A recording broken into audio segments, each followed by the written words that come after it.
here it is that I'm sharing some of my favorite rings. My first three ones from Luster. This is a great statement piece. I don't wear anything when I wear this one. Next one from Luster is this two-way ring. There's mother of pearl, and when you turn it, there's an evil eye.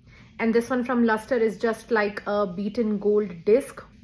Next two are from House of Masaba Tribe by Amrapali collection. This one is a fish shape, very tiny, very beautiful, just used for layering. This one is also the Game of Thrones collection. I layer them often like this.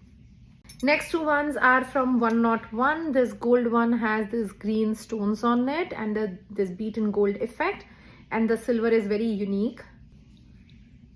This one's from Voila, if I'm not wrong. I bought long back. It has these two fingers that you put inside and covers your full hand. So if I don't want to do any bangle or anything, then this one is a great one for silver.